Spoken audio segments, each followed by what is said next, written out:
Como ya saben, este mes se recuerda el mes de la Reforma y estaremos continuando nuestra serie de las doctrinas de la gracia, que son 5 doctrinas de salvación que se recuerdan con el acrónimo TULIP en inglés. Ya hemos visto la T de TULIP, que se refiere a la total depravación, que todo hombre cayó en pecado en Adán, nuestro representante, y desde entonces su naturaleza está depravada, cada aspecto de su ser está afectado por el pecado. Por lo tanto, no hay justo ni aun uno. Ambos judíos y griegos están bajo la ira de Dios desde el vientre de su madre, y el hombre no puede ni siquiera buscar a Dios, pues está muerto espiritualmente. Ya vimos la U de TULIP, que en inglés es Unconditional Election o elección incondicional. Y en esta doctrina vimos que Dios desde antes de la fundación del mundo ha decidido amar y elegir a algunos de la masa de la humanidad para salvación por su beneplácito. Y vimos que esto no significa que Dios vio el futuro para decidir quién sería salvo, sino que aún antes que alguien nazca o haga el bien o el mal, Dios decidió elegir a algunos para salvación. Y vimos que esto significa también que el resto de la masa de la humanidad, Dios no los eligió y decidió pasarlos y dejarlos en su pecado. Este grupo de la humanidad de no elegidos son conocidos como los reprobados, pues terminarán en el infierno justamente por su pecado. Y en este sentido están ordenados para destrucción. Y esta doctrina es ilustrada cuando Dios eligió entre los gemelos Jacob y Esaú. Pues antes de que nacieran y hubieran hecho el bien o el mal, Dios dijo: a Jacob amé y a Esaú aborrecí. Dios eligió amar a Jacob eternamente para salvación y al otro lo dejó en su pecado para su justa condenación como reprobado. Ahora, el día de hoy nos toca la L de TULIP, que en inglés es Limited Atonement y en español es la expiación limitada. Y esta doctrina trata de responder la siguiente pregunta: ¿por quién murió Cristo? Y estos argumentos que usaré en la predicación de hoy no son nuevos, sino vienen de la era de los puritanos, los reformadores, y específicamente el puritano John Owen, en su libro La muerte de la muerte en la muerte de Jesús. Ahora recuerden esta pregunta en sus mentes: ¿por quién murió Cristo? El título del sermón es La expiación limitada, y lo veremos en 3 breves puntos. Punto número 1, la doctrina definida. Punto número 2, la doctrina defendida. Y punto número 3, la doctrina ilustrada. Punto número 1, la doctrina definida. Vayan conmigo otra vez a Romanos 8, versículo 28. Dice: y sabemos que a los que aman a Dios, todas las cosas les ayudan a bien. Esto es, a los que conforme a su propósito son llamados. Versículo 29. Porque a los que antes conoció, también los predestinó para que fueran hechos conforme a la imagen de su Hijo, para que Él sea el primogénito entre muchos hermanos. Versículo 30. Y a los que predestinó, a estos también llamó. Y a los que llamó, a estos también justificó. Y a los que justificó, a estos también glorificó. Ahora, esta tarde no estaremos tocando del versículo 28 al 30, pero es importante para agarrar el contexto, que del versículo 28 al 30 vemos a aquel grupo de la humanidad a quien Dios el Padre eligió y predestinó para salvación. Ahora, con eso en mente, noten el versículo 31. ¿Qué pues diremos a esto? Si Dios es por nosotros, ¿quién contra nosotros? Noten lo que Pablo dice: si sabemos que Dios ha asegurado el futuro para sus elegidos, para los creyentes, ¿quién puede detener su gran salvación? Y la respuesta es nadie. Nadie en el cielo, en la tierra o debajo de la tierra. Ahora, pongan mucha atención en los siguientes versículos, que será la base de la predicación. Versículo 32. El que aún a su propio Hijo no eximió, sino que lo entregó por todos nosotros, ¿cómo no nos dará también con Él todas las cosas? Aquí en el versículo 32, Pablo dice que Dios no eximió o libró a su propio Hijo. ¿De qué no eximió o libró Dios a su propio Hijo? De morir en la cruz. Pues Dios entregó a su Hijo, y escuchen, lo entregó por todos nosotros, los creyentes, y por eso también nos dará todos los beneficios de la salvación. Ahora recuerden la pregunta al inicio del sermón: ¿por quién murió Cristo? Y Pablo responde a esta pregunta en el siguiente versículo, noten el versículo 33. ¿Quién acusará a los escogidos de Dios? Dios es el que los justifica. En el versículo 33 nos responde la pregunta y nos dice que Cristo fue entregado o que murió por los escogidos de Dios el Padre. Y por esta razón los escogidos de Dios también serán justificados en la corte celestial. Y noten que el pasaje relaciona a aquellos que el Padre eligió para salvación desde antes de la fundación del mundo. Los escogidos de Dios son los mismos por quien Cristo murió en la cruz. El Padre lo envió y el Hijo murió por ellos, específicamente por los elegidos en la cruz. Recuerden la pregunta, ¿por quién murió Cristo? Ahora déjenles hago una pregunta más específica. ¿Acaso Cristo murió por las personas que hoy están en el infierno como Judas? Y para responder esta pregunta vamos a examinar dos posturas que vienen de la historia de la iglesia sobre por quién murió Cristo. La primera postura es llamada la expiación o muerte universal de Cristo. Y esta postura argumenta que Cristo murió por todo el mundo, pero que los hombres pueden rechazarlo, aunque Cristo haya muerto por ellos, y por eso algunos de ellos terminarán en el infierno. Ellos dirían, por ejemplo, que Cristo murió por Judas y Esaú, aunque ellos están en el infierno el día de hoy porque rechazaron la salvación. Déjenles proveo una ilustración de esta postura que da el hermano Edwin Palmer en su libro Los 5 puntos del calvinismo. Él cuenta en su libro que hace tiempo atrás un americano fue sentenciado a ser colgado, pero el presidente Andrew Jackson le concedió el perdón antes de que este hombre fuera colgado. Pero el americano rechazó el perdón y aún demandó al presidente Jackson en una corte porque quería tener la libertad de poder rechazar el perdón que le fue concedido. Esta ilustración representa la postura de los que creen en la muerte universal o expiación universal de Cristo.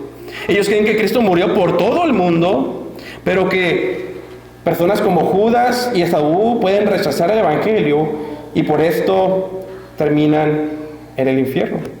Ahora, la segunda postura es de la iglesia reformada y es llamada expiación o muerte limitada de Cristo. Esta postura enseña que Cristo solamente murió por aquellos quienes el Padre eligió desde antes de la fundación del mundo y no por los reprobados, no por los que terminarán en el infierno como Judas y Esaú. Esta postura enseña que por los quienes Cristo murió serán salvos porque Él es un Salvador perfecto. Ahora, cuando uno escucha el término expiación limitada, suena como que estamos minimizando o limitando la obra de Cristo. Pero escuchen, lo que significa esta doctrina de la expiación limitada es que la muerte de Cristo era poderosa para salvar a toda la humanidad, pero es solamente aplicada a los elegidos de la humanidad, porque solamente por ellos vino a morir Cristo en la cruz. Es en ese sentido que es limitada, pues no murió por todos, sino solamente murió por todos los elegidos de Dios, el Padre. Y cada una de las personas por quien Cristo muere son salvas y jamás se perderán. Déjenles doy una ilustración sobre esta postura de nuestro hermano Edwin Palmer. En esta postura el americano es sentenciado a ser colgado, pero esta vez un sustituto muere en su lugar. Y esta vez el americano ni siquiera tiene la oportunidad de rechazar la oferta del perdón porque ya había quedado en libertad, porque alguien ya había pagado por su crimen. Esta es la postura reformada de la expiación limitada. Ahora, ¿por qué es importante saber por qué murió Cristo? ¿Por qué esto es importante que se predique? ¿Por qué es importante que se predique esta doctrina? Y es importante porque esto impactará el evangelio que creemos. Es importante porque impactará el evangelio que predicamos. Es importante porque determinará si crees en un evangelio centrado en el hombre o si creerás en un evangelio centrado en Dios. Es importante porque determinará si crees en un Salvador perfecto o en un Salvador que fracasó, porque algunos de los que por quienes murió terminan en el infierno. Es importante porque dirás que Cristo murió por sus ovejas o dirás que murió por los cabritos como Judas y Esaú. El autor Edwin Palmer, una vez más, nos muestra la debilidad de decir que Cristo murió por todo el mundo. Palmer dice, los arminianos, es decir, los que creen en la expresión universal, dicen que Cristo murió por todo el mundo, incluyendo a Judas y Esaú. Ellos dicen que Cristo pagó por los pecados de los reprobados que conscientemente niegan a Cristo y van al infierno. Fin de la cita. Pero escuchen, nosotros como Iglesia Reformada rotundamente negamos que Cristo haya venido a morir por alguien como Judas, quien la Biblia muestra claramente que estaba ordenado para el infierno. Nosotros creemos que el Hijo de Dios vino a hacer la voluntad del Padre y morir solamente por los que Él había elegido desde antes de la fundación del mundo, y que cada uno por quien murió Cristo será salvo en el día final. Por eso la Biblia nos dice que Cristo murió por los escogidos de Dios, Romanos 8:33. Y esto por implicación nos dice que no murió por los que no son elegidos, que no murió por los reprobados. La Biblia nos dice que Jesús murió por sus amigos, Juan 15:13. Nadie tiene mayor amor que este, que alguno ponga su vida por sus amigos. Esto quiere decir que Cristo no murió porque a los que deja como enemigos en el infierno. Se nos dice que Cristo murió por su esposa, la iglesia, Efesios 5:25. Y esto significa que Cristo no murió por aquellos que no son su esposa, los que nunca son parte de la iglesia. Se nos dice que Jesús murió por sus ovejas, Juan 10:15. Como el Padre me conoce, también yo conozco al Padre y pongo mi vida por las ovejas. Esto significa que Jesús no murió por los cabritos, los incrédulos que no son ovejas. Se nos dice que Jesús murió por su pueblo, Mateo 1:21. Y dará a luz un hijo y llamará su nombre Jesús, porque él salvará a su pueblo de sus pecados. Esto quiere decir que Cristo no murió por los que están en el infierno, porque jamás fueron ni serán parte de su pueblo. Una vez más, la doctrina de la expiación o muerte limitada significa que Cristo es un Salvador perfecto. Y nos dice que Cristo murió solo por los elegidos del Padre, y a estos, y solo a estos, salvará eternamente y perfectamente. Ahora, ya vimos el punto número 1, la doctrina definida. Punto número 2, la doctrina defendida. Ahora, muchos de los que niegan que Cristo solamente murió por los elegidos, la expiación limitada, el punto de vista reformado, apelan a los versículos que parecieran indicar que Cristo murió por todo el mundo. Y es por esta razón que terminan con doctrinas extrañas, centradas en el hombre, y diciendo que Judas y Esaú, por ellos aún murió Cristo.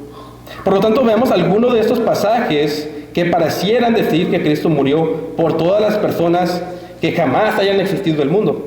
Así es que les voy a pedir que me acompañen al primer pasaje, Juan 3, versículo 16. Vayan conmigo al primer pasaje, Juan 3, versículo 16. Creo que la mayoría de ustedes lo conocen. Porque de tal manera amó Dios al mundo, que ha dado a su Hijo unigénito, para que todo aquel que en él cree no se pierda, mas tenga vida eterna.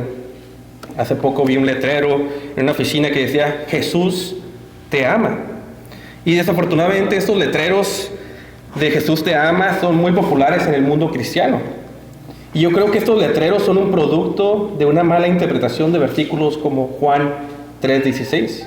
Ahora, suena bonito estos versículos, pero les hago una pregunta. ¿Será bíblico decirle a todo el mundo Jesús te ama cuando algunos de ellos terminarán en el infierno? Veamos este pasaje más acerca.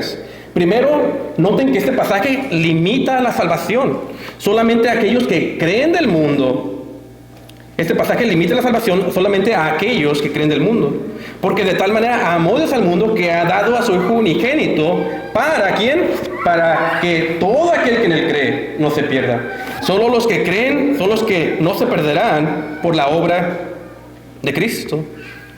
Es decir, este versículo limita o aplica el amor de Dios a los pecadores del mundo que creen en Jesús para salvación. Este versículo no aplica para los que jamás van a creer en Cristo, porque ellos no experimentarán el amor de Cristo en el infierno.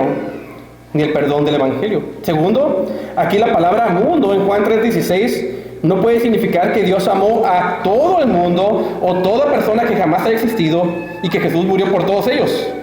¿Por qué? Porque como ya hemos visto, este pasaje es limitado a los que creen solamente y el día de hoy hay gente en el infierno. Tercero, tenemos que entender cómo la palabra mundo se usa en el contexto. Pues al entender que Juan usa la palabra mundo, nos enseñará que no se refiere a todas las personas que jamás hayan existido.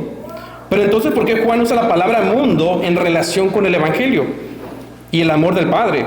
La usa porque Juan es un apóstol a los judíos, como lo identifica el libro de los Gálatas.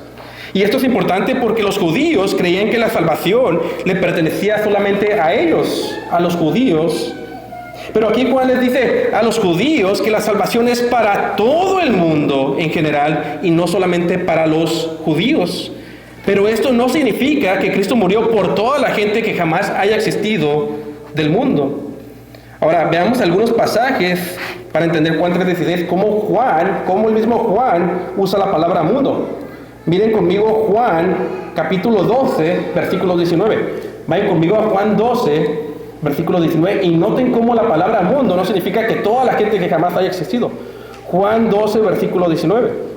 Dice: entonces los fariseos dijeron entre sí: ¿veis que nada conseguís?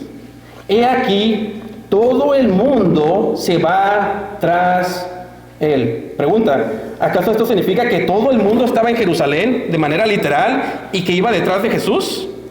No.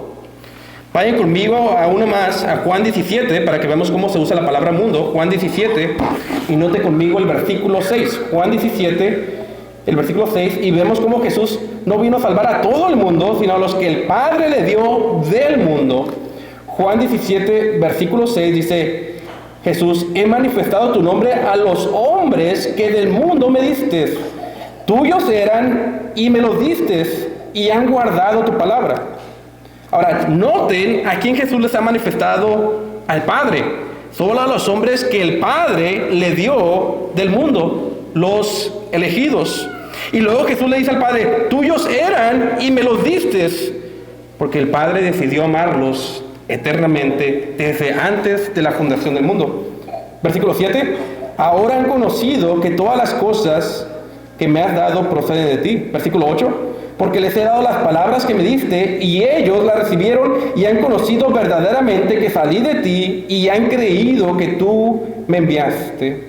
Noten aquí que los que han creído en el Padre y en Jesús son los mismos que el Padre había elegido de antemano y le había dado a Cristo para que muriera por ellos e intercediera por ellos. Noten el versículo 9: yo ruego por ellos. ¿Quiénes son estos ellos?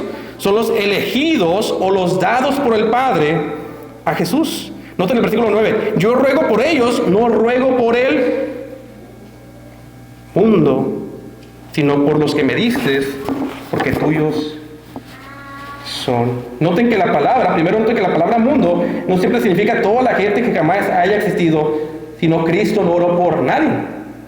Número 2, noten que Cristo vino específicamente a morir e interceder por los que el Padre le dio del mundo y por nadie más del mundo.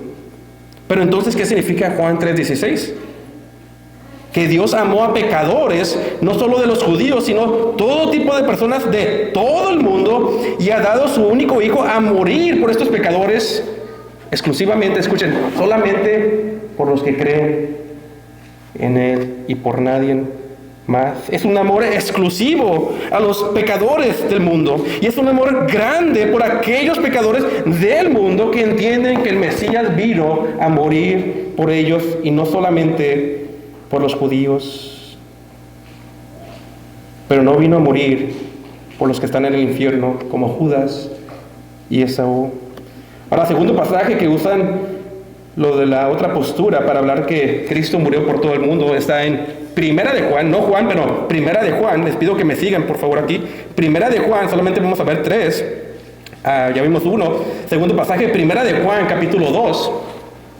Primera de Juan, capítulo 2. No Juan, sino Primera de Juan, capítulo 2. Y noten el versículo del 1 al 2. Primera de Juan 2, versículo 1 dice: hijitos míos, estas cosas os escribo para que no pequéis. Y si alguno hubiera pecado, abogado tenemos para con el Padre, a Jesucristo el justo. Y noten el versículo 2: y Él es la propiciación por nuestros pecados. Y no solamente por los nuestros, sino también por los de todo el mundo. Ahora, cuando leemos este pasaje a primera instancia, uno podría decir: ven, está muy claro, Jesús vino a morir no solamente por nosotros, sino también por los pecados de todo el mundo. Pero una vez más, veamos el pasaje más acerca. Primero de todo, les hago una pregunta: ¿quién está escribiendo esta carta? La está escribiendo el apóstol Juan. ¿Y acaso no es este el mismo Juan que escribió el Evangelio de Juan? Sí lo es. Por lo tanto, ya vimos que Juan es un apóstol a los judíos y les quiere mostrar a ellos que la salvación no solo es a nosotros, los judíos, sino también para toda clase de personas del mundo, también para los gentiles. Segundo, hay que definir lo que significa la palabra propiciación. Porque aquí dice que Cristo es la propiciación, no solamente de nosotros, sino de todo el mundo. ¿Qué significa la palabra propiciación? Significa satisfacer la ira de Dios. Por lo tanto, no se puede aplicar a toda la gente del mundo que jamás haya existido, porque si la ira de Dios ya está satisfecha por toda la gente del mundo, entonces no hay infierno, porque ya está satisfecha, ya está propiciada la ira de Dios. Por lo tanto, la única manera de interpretar este pasaje es que Juan está diciendo: Jesús es el que quita la ira de Dios por los pecados. Y no solamente los de nosotros, los judíos, sino de toda clase de personas del mundo, de los gentiles, de los salvadoreños, de los peruanos, de los europeos, de los colombianos, de los mexicanos, de los norteamericanos. Jesús es el que quita la ira de Dios de toda clase de personas del mundo, y no solamente es el Salvador de los judíos. Pero esto no significa que Jesús murió por todo el mundo que jamás haya existido, como los reprobados Judas y Esaú, porque si no, no hubiera infierno, porque ya está satisfecha la ira de Dios. Tercer pasaje y último pasaje, Primera de Timoteo capítulo 2. Síganme conmigo a Primera de Timoteo capítulo 2.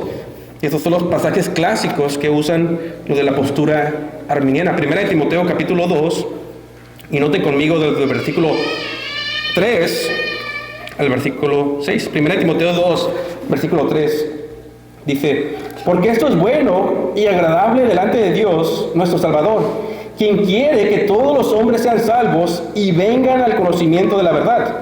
Porque hay un solo Dios y un solo mediador entre Dios y los hombres, Jesucristo hombre, quien se dio a sí mismo en rescate por todos, para testimonio a su debido tiempo.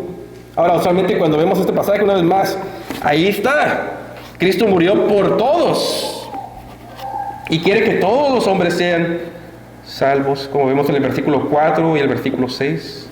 Jesús murió por todos los hombres, dicen nuestros hermanos arminianos. Pero una vez más, hay que examinar el contexto. Vean un poquito más arriba en los versículos 1 y 2 cómo se usa la palabra todos. Noten el versículo 1.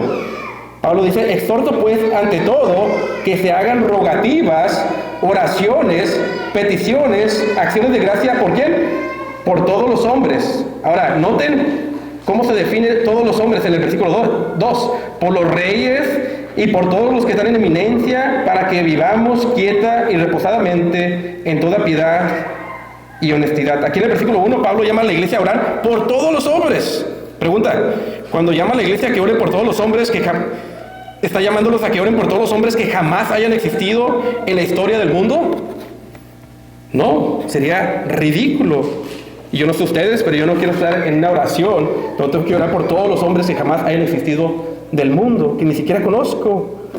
Sino aquí Pablo se refería a todo tipo de hombres, en este contexto, que están en el gobierno.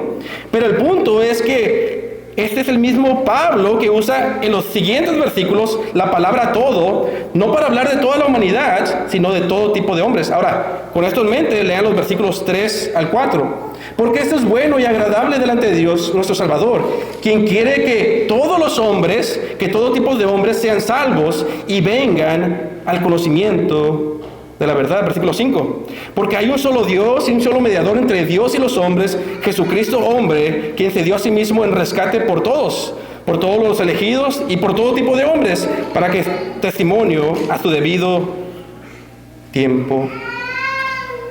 Esos son hombres de toda lengua, de toda tribu y nación, serán salvos de la ira de Dios. Una vez más, mis hermanos, ¿por quién murió Cristo? Solo hay dos opciones. Podemos decir que murió por todos los hombres que jamás hayan existido en el mundo y que fracasó porque algunos por quienes murió terminarán en el infierno como Judas y Esaú. Esta es la postura de la expiación o muerte universal de Cristo. O número dos, podemos decir, como la iglesia reformada que somos, que Jesús es un Salvador perfecto, que solo murió por los elegidos del Padre, quien eligió a todo tipo de hombres del mundo para ser salvos, y que por cada uno de los que Cristo murió serán salvos y nunca ninguno solo de ellos se perderá. Esta es la postura de la expiación o muerte limitada de Cristo. Ahora vimos, punto número 1, la doctrina definida. Punto número 2, la doctrina defendida. Y ahora veamos el último punto, la doctrina ilustrada. Ahora yo sé que decir que Cristo solo murió por los elegidos es algo difícil de aceptar para muchos, pero es una doctrina bíblica. Pero yo sé que ocupan un versículo más claro o ilustrado esta realidad. Así es que les voy a pedir que vayan conmigo a este último pasaje, Juan capítulo 10, para que veamos la doctrina ilustrada de la expiación limitada de Cristo.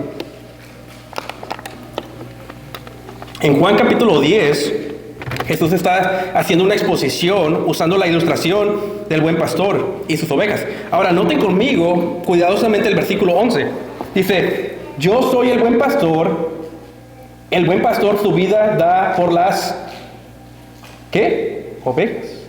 Aquí Jesús se identifica a sí mismo como el buen pastor y nos dice que el buen pastor su vida da por las ovejas, quien representa a los creyentes. Ahora mantenga eso en mente y ahora miren en el versículo 26. Ya vimos que Jesús es el buen pastor, da su vida por las ovejas, quienes son los creyentes. Y noten el versículo 26. Hablándole a otros judíos, le dice, pero vosotros no creéis.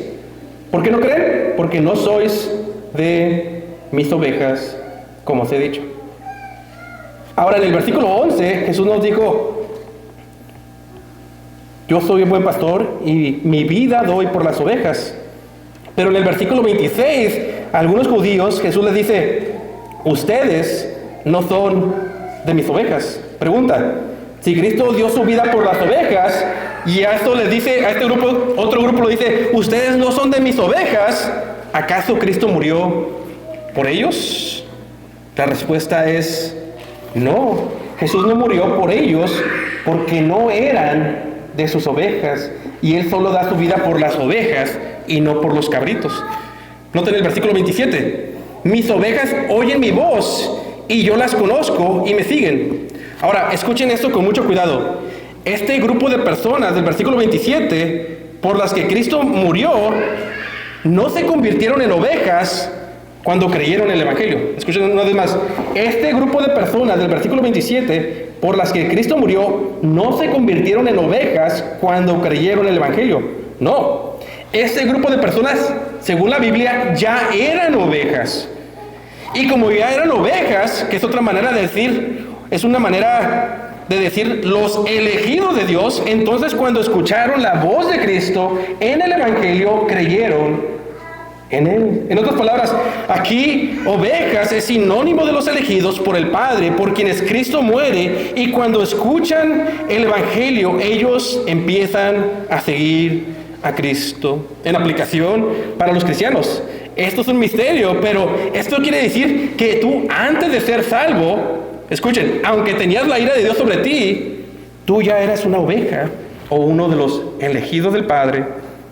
Y esto se confirmó cuando tú creíste el Evangelio de verdad y empezaste a seguir a Cristo, al buen pastor. Noten el versículo 27. Mis ovejas oyen mi voz y yo las conozco y me siguen. Y noten esta relación, que ya eran ovejas y después les da vida eterna. Noten el versículo 28. Y yo les doy vida eterna. Versículo 27. Ya eran ovejas y después escuchan la voz, versículo 28, y yo les doy vida eterna y no perecerán jamás, ni nadie las arrebatará de mi mano. Esas ovejas o elegidos del Padre, cuando oyen el Evangelio y creen, reciben vida eterna y nadie las puede separar del amor de Cristo o arrebatarlas de su mano. Como Judas, ¿cómo decimos que Cristo murió por Judas y luego terminó en el infierno? Es ilógico. Nosotros creemos en un Salvador perfecto, en un Salvador que salva eternamente y que no pierde a ninguna sola oveja y que no murió por los cabritos.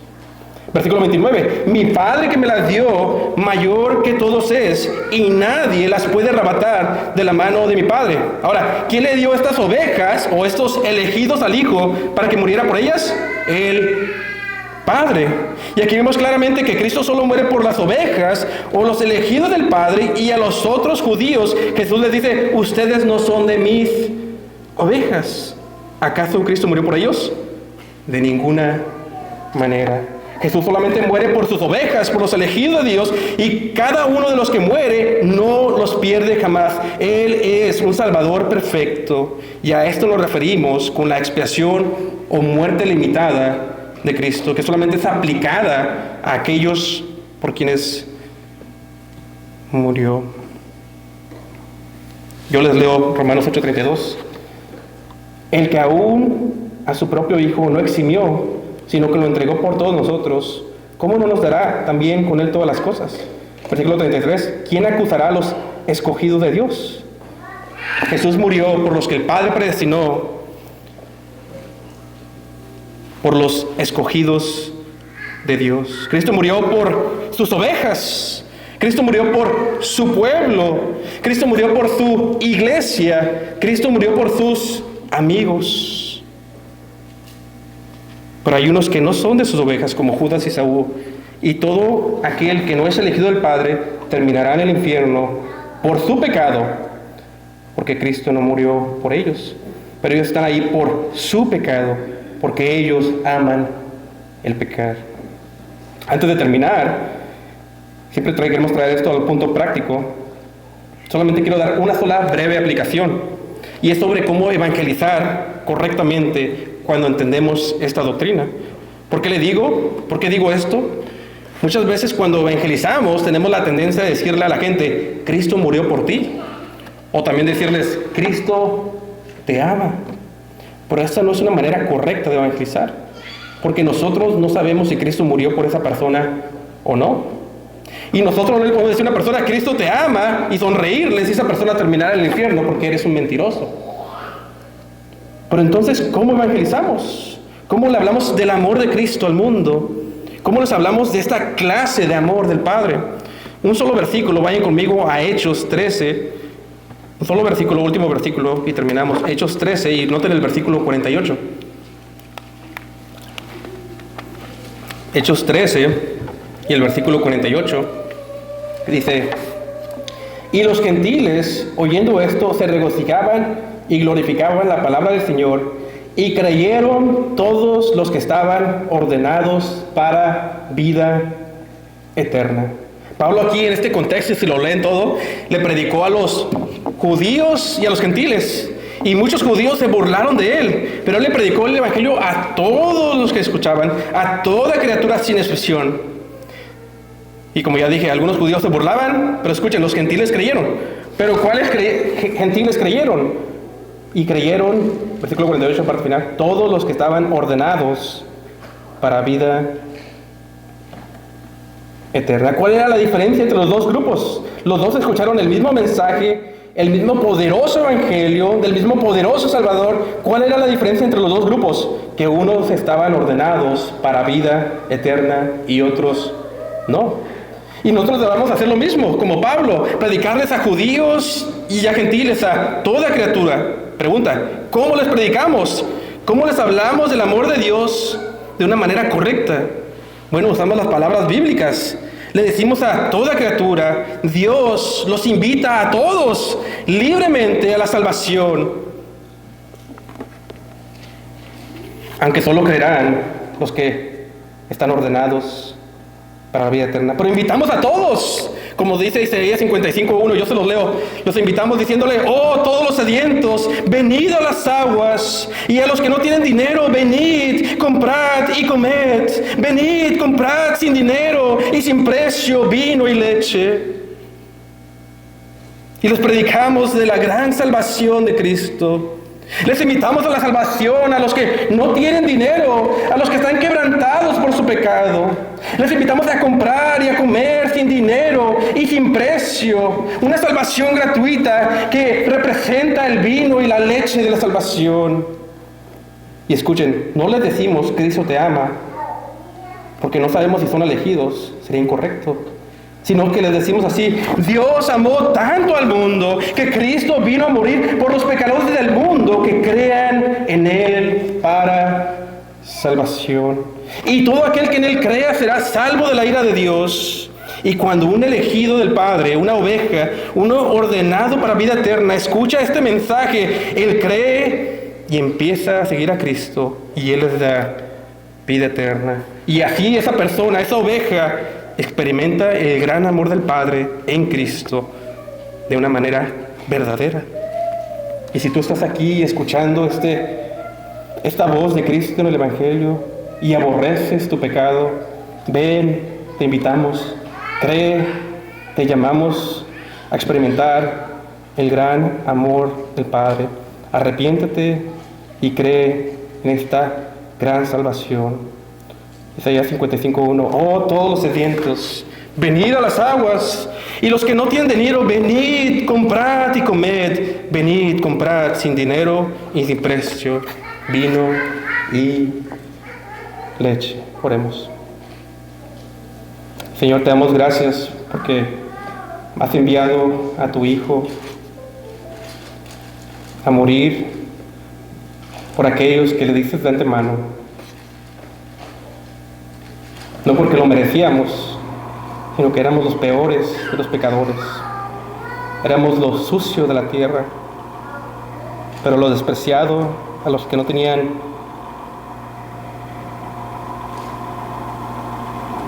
dinero, simbólicamente hablando, a los pobres en espíritu. Nos diste el vino y la leche de tu salvación. Y te damos gloria por eso. En el nombre de Jesús. Amén.